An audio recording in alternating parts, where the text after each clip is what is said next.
Manuel de Araújo, obrigado a deixar presidência até próxima segunda-feira.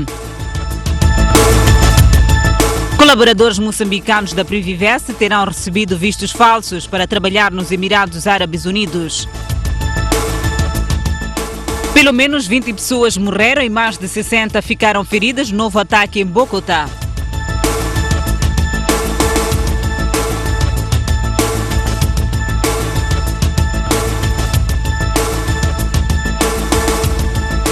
Olá, boa noite, bem-vindos ao Jornal da Noite. O edil de Quelimane, Manuel de Araújo, deve, até a próxima segunda-feira, entregar o poder ao presidente da Assembleia Municipal de Quelimane, Domingos de Albuquerque. Na sexta-feira, deu entrada um ofício ao gabinete do presidente da Assembleia Municipal, Conselho Municipal, com conhecimento do governador da província. O ofício número 04 refere que, através do acórdão número 86/2018, de 21 de dezembro, o Tribunal Administrativo julgou improcedente o recurso contencioso número 85/2018-PE, interposto pelo Manuel de Araújo contra o Conselho de Ministros por falta de fundamento legal e porque mantém-se válida a perda de mandato do presidente do Conselho Municipal de Quelimane, Manuel de Araújo. De acordo com o documento, este deverá proceder à entrega dos serviços ao presidente da Assembleia Municipal de Quelimane até ao dia 21 deste mês, portanto, segunda-feira. O documento refere ainda que o presidente da Assembleia Municipal deverá apenas assegurar a gestão corrente do município até ao fim do mandato. Domingos de Albuquerque, que deverá assegurar a presidência no Conselho Municipal de Quelimane, é licenciado em Direito e mestrado em Ciências Políticas, Governação e Relações Internacionais. Manuel de Araújo diz que é extemporâneo o posicionamento do Tribunal Administrativo ao considerar improcedente o seu recurso sobre a perda de mandato prestes a terminar depois da validação de resultado das últimas eleições autárquicas pelo Conselho Constitucional. E quando perguntado sobre se seria ou não tomar o poder em fevereiro próximo, Manuel de Araújo não disse sim e nem não, limitando-se a criticar a atuação da justiça no país. Os acórdãos do Conselho Constitucional são irrecorríveis. Nem o próprio Conselho Constitucional pode mudar um seu acórdão. Portanto, não poderá ser um tribunal administrativo a pretender mudar um acórdão do Conselho Constitucional. E pelo que sei, o próprio Tribunal Administrativo tentou minimizar, dizendo que não se estava a pronunciar sobre um mandato subsequente, mas sim se estava a se pronunciar sobre o presente mandato, apesar de o fazer numa altura extemporânea. Portanto, uma justiça que tarda é uma justiça que não é justa, é uma justiça que não serve os propósitos. Sem justiça não pode haver democracia, e sem democracia e sem justiça não pode haver uma verdadeira reconciliação nacional. Portanto, se nós queremos construir um país onde não há cidadãos de segunda, onde não há cidadãos de terceira ou de quarta, então nós precisamos, mais uma vez, refundar aqueles que são os alicerces da nossa República. Para Manuel de Araújo, num país onde o judiciário se encontra acorrentado, não há justiça. Nós precisamos reinventar o nosso sistema judicial, porque o sistema judicial não é independente. Enquanto que a nossa Constituição da República reza que os tribunais devem ser independentes, devem libertar-se das correntes do Executivo. Neste momento o que nós temos é um Legislativo que está acorrentado ao Executivo, temos um Judiciário que se encontra preso. Portanto, nós precisamos de iniciar uma nova luta para libertarmos o nosso Judiciário, para libertarmos os nossos juízes, que até hoje, até o momento que falo, continuam acorrentados e amarrados ao Poder Executivo. O académico e especialista em assuntos eleitorais, Guilherme Milana, considera que a decisão do Tribunal Administrativo não afeta a tomada de posse de Manuel de Araújo para o próximo mandato na presidência do Conselho Autárquico de Quelimane, que arranca já em fevereiro próximo. O Tribunal Administrativo é parte legítima para ter declarado a perda de mandato, entanto que o órgão regulador das relações jurídico-administrativas no país. Mas, entretanto, em relação à matéria, aos efeitos para a eleição do Araújo como presidente do Conselho Autárquico, por via da Assembleia Autárquica, penso que não há como contrariar a decisão do Conselho Constitucional, uma vez que as suas decisões são irrecorríveis, são de caráter obrigatório, são inapeláveis e, portanto, não resta mais nada senão. E também não vigora o princípio da retroatividade e também, por outro lado, a ter que acontecer o contrário, isso iria levantar, portanto, tal alarme social, né? E queria prejudicar também, porque o princípio das eleições é a estabilização das instituições democráticas. Então as eleições não estão para produzir o contrário. Analistas do Programa Observatório Internacional da SV Notícia consideram que as autoridades sul-africanas estão num forte dilema judicial devido ao caso Manuel Chang. Com 2 pedidos de extradição em cima da mesa, a justiça daquele país deverá decidir entre cooperar com os Estados Unidos ou Moçambique. O académico e analista internacional Rufino Sitoy considera que o caso Manuel Chang coloca em xeque a justiça sul-africana, que está agora numa situação, de certa forma, bem delicada. Segundo Sitoy, para além do acordo que tem com os Estados Unidos da América, os laços históricos com Moçambique complicam a equação para a decisão do caso. Coopero com os irmãos, com esse povo irmão que é próximo, não é? Porque há, na verdade, esta pretensão de devolver Manuel Chang a Moçambique e que de modo a ser julgado aqui em Moçambique, mas também há esse compromisso internacional com os Estados Unidos. Os Estados Unidos avançou, sob o ponto de vista de tempo de ação, os Estados Unidos antecipou-se muito. E quer dizer, estamos nesse dilema de ação, mas a melhor forma de contornar esses constrangimentos é permitir que a parte técnica destes assuntos faça tudo. E para isso valeu até mesmo as considerações que o presidente Ramaphosa e o presidente Inhofe tiveram na Ponta Vermelha, em que disseram que é melhor que se deixe que essa questão seja assumida de forma técnica, de modo a evitar quaisquer constrangimentos que possam minar as relações tanto da África do Sul com Moçambique, quanto da África do Sul com os Estados Unidos. Com este dilema sobre a mesa, o analista político Gabriel Ngoman recorda os acordos regionais em matérias de justiça e criminalidade para vaticinar uma posição que pode pesar a favor da extradição para Moçambique.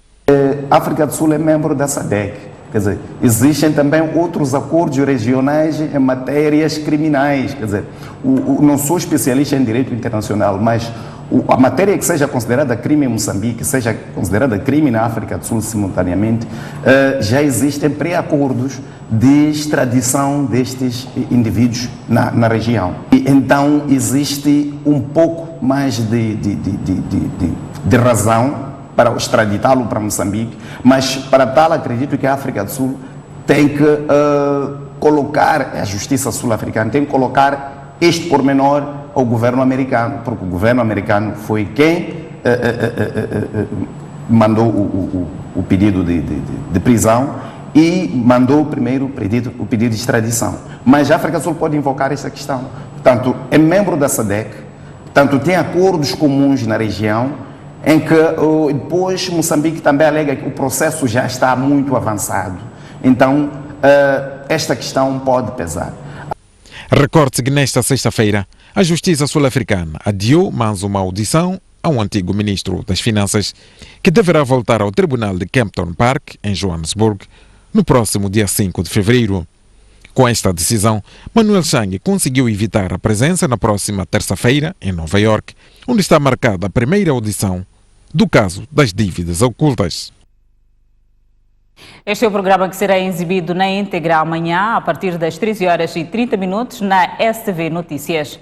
Seguimos com mais notícias. 3 supostos moçambicanos terão recebido vistos falsos de trabalho nos Emirados Árabes Unidos, onde entraram como colaboradores da Privivest. Lembre-se que esta empresa foi intermediária no processo de canalização do dinheiro das dívidas ocultas às empresas Proíndicos, MAM e MAM.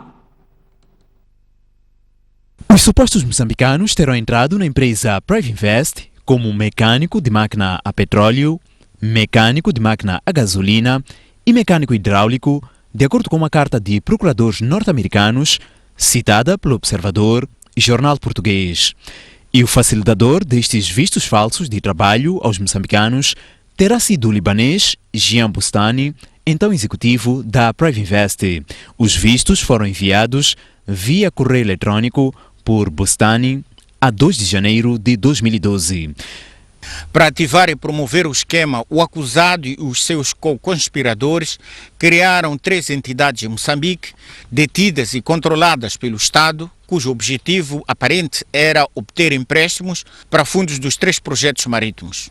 Refere a carta de procuradores norte-americanos. Os procuradores dos Estados Unidos descrevem também o envolvimento do ex-ministro das Finanças, Manuel Chang, apelidado de Chopstick, que teria assinado as autorizações necessárias aos empréstimos das 3 empresas moçambicanas, nomeadamente Proíndicos, Ematum e MAM. Manuel Chang terá recebido $5 milhões entre 20 de outubro de 2012 e 4 de dezembro de 2013. Um automobilista derrubou 2 postes de energia elétrica na cidade de Inhambane, causando a explosão de um PT e ainda atropelou um jovem.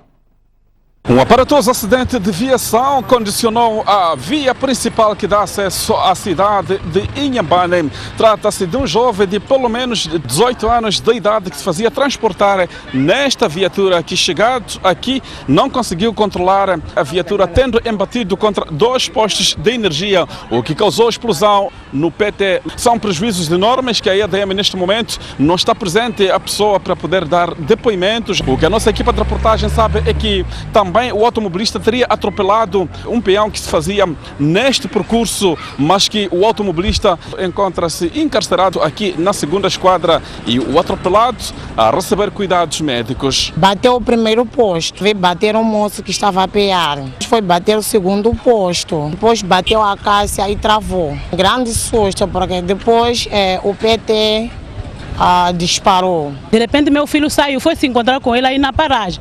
Então meu filho apanhou chapa e ele saiu para cá, disse vou comprar crédito. De repente eu vi um barulho. Quando saio da banca vejo um moço ali no chão a sangrar. Foi atropelado com esse carro que assim, vinha de uma velocidade mesmo que nem dá para dizer. Vinha fazendo zigue-zagues.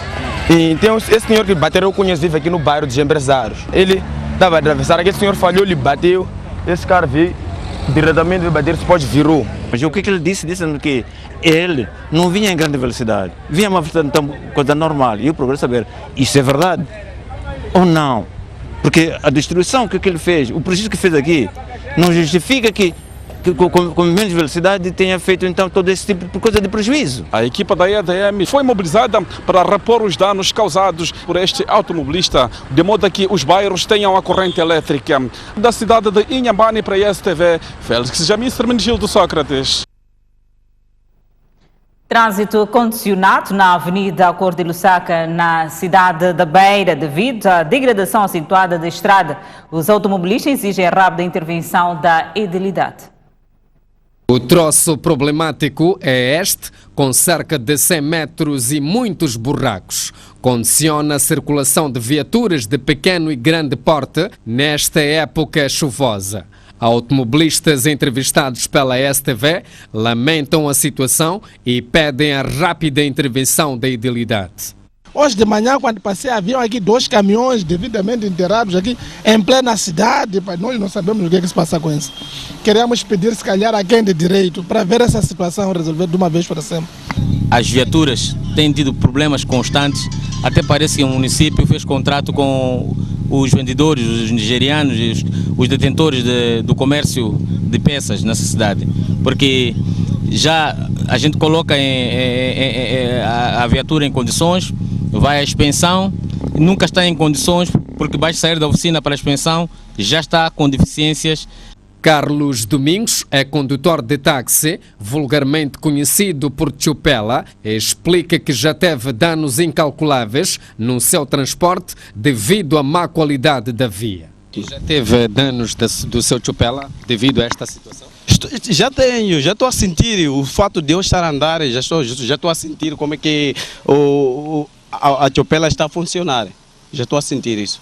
O troço encontra-se neste estado após uma reabilitação feita pelo Conselho Municipal da Beira em finais do ano passado. A falta de sistema de drenagem coloca em risco de desabamento em residências nos bairros de Inhambane, agravado a situação com as chuvas que caem desde a última segunda-feira. Já está dito, depois da nuvem negra vem a tempestade. E é assim que depois da intensa vaga de calor que assolou a zona sul do país, eis que veio a chuva. Chuva esta que para uns é motivo de alegria, mas para outros razão da sua desgraça. Desgraça que é visível para alguns moradores do bairro Eduardo Monguial, na cidade da Machixe. Chuva estraga, faz bem, mas estraga porque está a passar mal nas nossas casas, nas ruas, não está a viver bem. Está a pedir para o mesmo município vir fazer socorro para vir tratar bem nossa rua, andar bem. Era uma rua que passavam carros, não tinha problemas. Mas agora está-se mal. Quando chove, nem para passar para outro lado não se passa. Pelo menos tentar tapar essa cova ou pavimentar. Passava já para correr aqui, assim, horários. Mas agora está difícil passar. A corrente que passa por aqui é do Rio Zambeze. Circulávamos muito bem, metíamos o carro, não tínhamos problemas. Mas agora é difícil para tirar o carro. É preciso ter alguém para poder controlar. Preocupações estas que, embora demorada a resposta para os moradores, o executivo de Simão Rafael, apesar de estar prestes a deixar as pastas para o novo candidato, garante a continuidade do projeto para eliminar o problema que assola o bairro. Quem vai entregar pastas são as pessoas, não são os projetos municipais. Os projetos municipais vão continuar. Era necessário que fosse feito um projeto executivo, não é, para que isto seja levado a efeito. Acreditamos que nos próximos dias, se tudo correr ao ritmo que está sendo neste momento empreendido, poderemos ter este e os problemas semelhantes em outros bairros resolvidos. Falamos de drenagens, mas também falamos, em alguns casos, de pavimentação. Pensamos que esses, sendo projetos municipais, não terão como parar, seja o A ou B a executar. Segundo a identidade, parte do problema já está resolvido com a recente inauguração da rua Mademo Chikuque, que liga a N1 e o Hospital Rural de Chikuque, num troço de perto de 3 quilómetros. A diretora nacional do Instituto Nacional de Gestão de Calamidade adverte aplicar medidas sancionatórias aos governos distritais que não atribuírem espaço à população que reside em zonas impróprias. Depoimentos feitos este sábado após escalar vários pontos da província de Inhambane. Se atribua terrenos em locais seguros para habitação. Isso não acontecendo, teremos que usar os mecanismos legais para impedir que estas construções continuem. Falava assim após ter visitado vários locais, dentre eles hídricos, bairros residenciais, campos agrícolas, entre outros. Visto que a situação de inundações tem sido constante e que afeta quase mesmas regiões sob gestão dos governos distritais e ou municipais. A Lei de Gestão de Calamidade prevê algum tipo de penalização para as autoridades que eventualmente atribuem terrenos em zonas de risco ou locais impróprios sem nenhuma infraestrutura mínima. Aquilo que estamos a fazer neste momento é sensibilizar para que se atribua terrenos em locais seguros para habitação. O município da cidade de Inhambane tem sido uma das eternas vítimas e aqui foi possível ouvir o clamor de alguns moradores que alegam falta de condições nas zonas de reassentamento. Tem vindo a atribuir terrenos, só que o problema é de a gente abandonar as nossas benfeitorias aqui e temos que ir viver num sítio onde não temos já socorro, não temos alguma coisa para a gente viver. Não? Há pessoas que saíram, eu por acaso não saí, mas no momento ainda tenho água lá dentro, porque tenho uma baraquinha que dava para me esconder, então preferi exceder o espaço. Os irmãos que não tiveram nenhum acesso para esconder. O município conhece o problema, acho que de lá para cá ainda estavam a tratar, algo vão dizer. Por sua vez, as autoridades locais dizem estar a projetar uma solução definitiva para resolver o problema das zonas propensas a inundações. O Conselho Municipal vai elaborar um projeto de requalificação dos bairros Alambo 1 e 2. Em função desse projeto de requalificação, é que vamos definir uma vez por todas qual é o destino, qual é a posição dos moradores. Apesar de em algumas zonas estarem já afetadas devido às torrenciais chuvas que vêm caindo, Augusta Meita mostra-se confiante do nível de prontidão do setor que dirige. Já estivemos na região, tanto no distrito de Vilanculo, para verificar isso, e estamos relativamente satisfeitos com o nosso nível de preparação. Queremos acreditar que a província está em condições de responder. As autoridades continuam, por outro lado, a apelar vigilância às comunidades para que não sejam surpreendidas com as intempéries e encorajam o abandono voluntário das zonas de risco. Convido-lhe a um breve intervalo, voltamos dentro de instantes. Até já. De volta ao Jornal da Noite com página internacional. Pelo menos 20 pessoas morreram e mais de 60 ficaram feridas num ataque com carro armadilhado em Bogotá, capital da Colômbia. Depois de julho do ano passado, novo ataque mortífero em Bogotá. A explosão de um carro armadilhado numa academia de polícia em Bogotá fez mais de 2 dezenas de mortos, entre eles o homem que conduzia a viatura. Dos mais de 60 feridos, a maioria já teve alta médica. No ataque contra esta escola de cadetes, onde estudam pessoas da Colômbia e de outros países latino-americanos, foram utilizados 80 quilos de explosivos, de acordo com a polícia. O presidente do país já reagiu. Este é um ataque não só contra a juventude, contra a força pública ou contra os nossos polícias. É um ataque contra toda a sociedade. Este ato terrorista, demente, não ficará impune. O acto terrorista não quedará impune. A investigação preliminar indica que o alegado autor, já identificado, utilizou o mesmo veículo usado num outro atentado ocorrido em julho do ano passado. Não são conhecidas as ligações entre o presumível bombista suicida e grupos armados. A Procuradoria-Geral da República e outras autoridades locais estão a tentar encontrar as causas deste ataque e possíveis cúmplices. A Organização das Nações Unidas critica o governo de Zimbábue por estar a usar excessivamente a força militar contra manifestantes daquele país. As Nações Unidas apelaram esta sexta-feira ao governo do Zimbábue para parar com a repressão contra manifestantes e o uso excessivo da força, incluindo o disparo de munição real. Em conferência de imprensa na Genebra, a porta-voz do Alto Comissariado para os Direitos Humanos sublinhou a preocupação da ONU com a crise socioeconômica no país e pediu diálogo entre o governo e a população. Os protestos começaram no início da semana com uma greve contra o aumento dos preços do combustível. Desde aí, na repressão policial contra os manifestantes e, segundo números da Amnistia Internacional, morreram pelo menos 8 pessoas e centenas foram detidas. Entre os detidos está o pastor Ivan Mawarire, uma figura importante da oposição zimbabuiana. A Embaixada Britânica em Portugal está a organizar reuniões com os britânicos que residem em terras lusas para tentar responder às preocupações e dúvidas sobre o Brexit.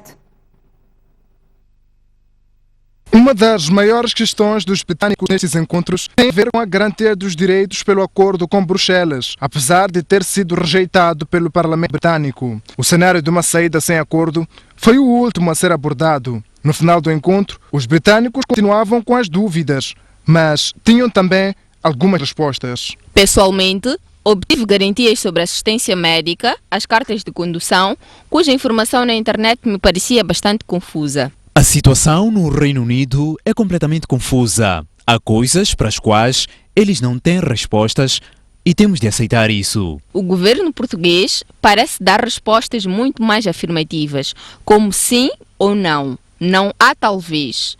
Acho que é muito mais fácil trabalhar com o governo português do que com o governo britânico neste momento. Numa declaração previamente preparada, a cônsul britânica agradeceu o plano de contingência português, que garante que os cidadãos britânicos residentes em Portugal vão manter o seu direito de residência, mesmo no caso de uma saída sem acordo.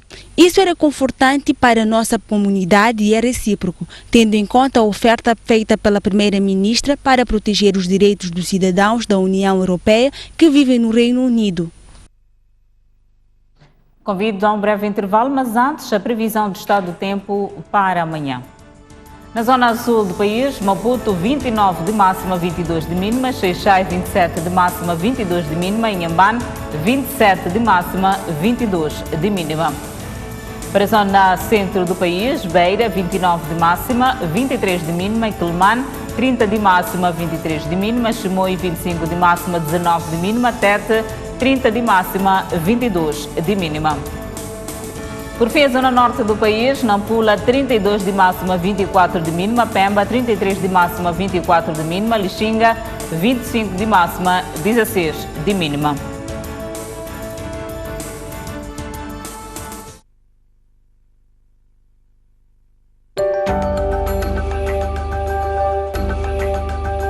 Volta ao Jornal da Noite e a página desportiva.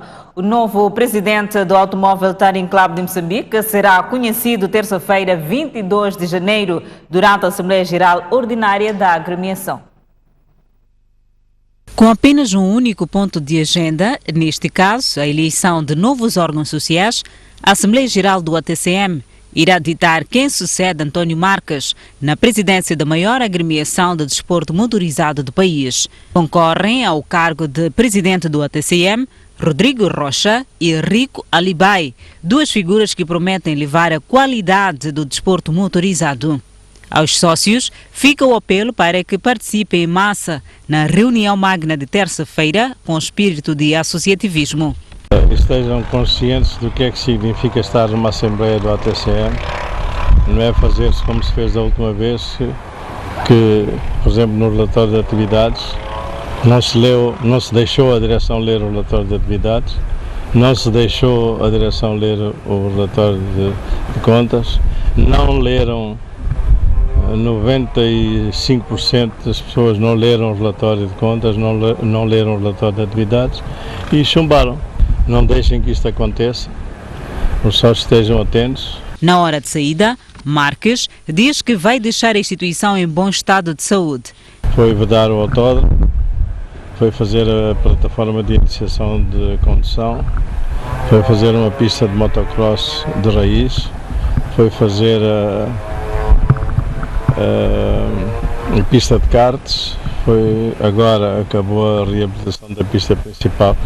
Apesar de haver necessidade de alguns acabamentos que são muito importantes, sobretudo porque isto trata-se de uma pista, não é de uma estrada, escapatórias, corretores, as zonas que têm que estar mais trabalhadas. A Assembleia Geral do ATCM terá lugar na Faculdade de Medicina da Universidade Eduardo Mondlane. Nsalene em femininos e Malhangalene em masculinos são os grandes vencedores da edição 2019 do torneio infanto-juvenil Bebec. As duas equipas venceram nas finais a Ulene e Mavalane, respectivamente.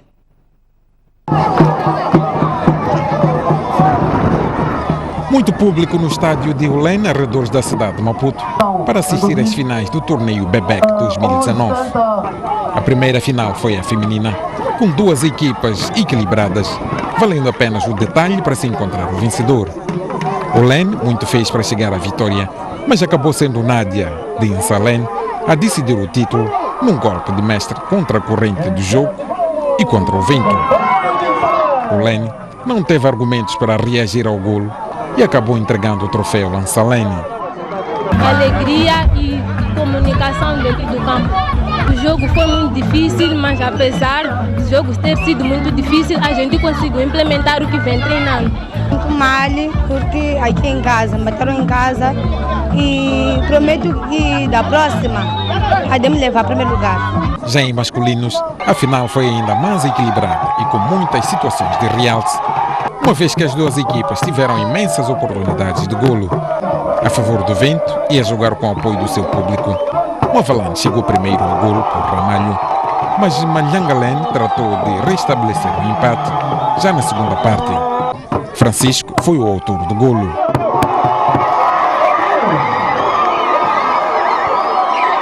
Nas grandes penalidades, o pequeno Messi falhou para Mavalane e o pequeno Ronaldo ajudou Malhangalene a conquistar mais um título do torneio Bebec.